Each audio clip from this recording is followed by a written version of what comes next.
Whenever you spend money on marketing, you need to have a plan. But a big piece of that plan is boiling it down to what we're gonna call customer acquisition cost. So the idea is, how much does it cost you to get a new customer? Now, customer acquisition cost can get measured in a couple different ways, but one way to really think about it is, if I spend $100 marketing and I get 20 customers in, it's cost me $5 per customer. Now, as a percentage, if that customer comes in one time and spends $15, I'm spending about 30% on that customer acquisition. Now, if they come back again and buy that $15 item again, or another $15 item, I've cut that customer acquisition cost in half.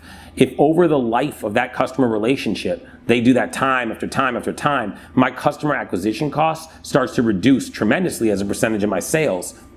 So this is a really, really innovative and exciting way to start to look at customer relationships and your marketing dollars.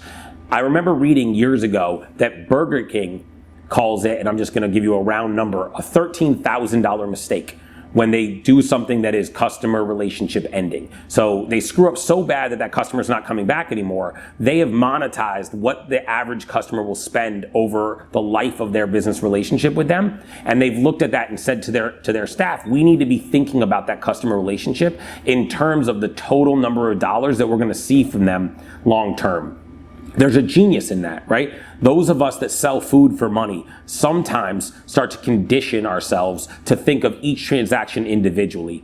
But the reality is that if we're thinking about it customer based, we all have customers that will spend money with us in different increments at different amounts of time over a course of a business relationship. If you have a customer that's in there once a week buying a low cost item, and they're routinely there once a week, well, then you can actually look at what that customer is worth to your business in dollars over the course of a year. And you can start to think of that customer a little bit differently. Now, if you focus on trying to maximize each one of those relationships over the life of that customer relationship, you'll start to look at your marketing dollars differently.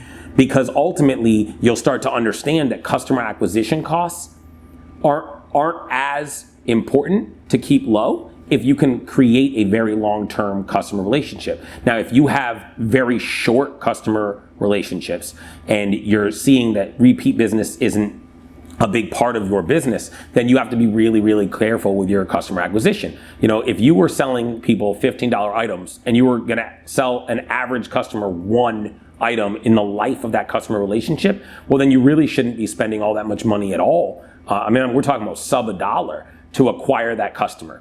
But if that customer is going to become a customer of yours for a long period of time and regularly buy items from you, then you should be thinking about that customer as far as, it might be worth even giving them something for free for their first purchase. Even if $15 as a customer acquisition cost sounds high relative to the normal purchasing that your customers do, you have to be thinking about your customer as far as like how often are they going to buy that. In the same way, you'll look at loyalty programs and discounts differently, because you'll think to yourself, well, if I can increase their buying by giving them a better value, then over the life of that customer relationship, I'm actually going to see much more. And that is, sort of customer retention costs, which is a little bit different.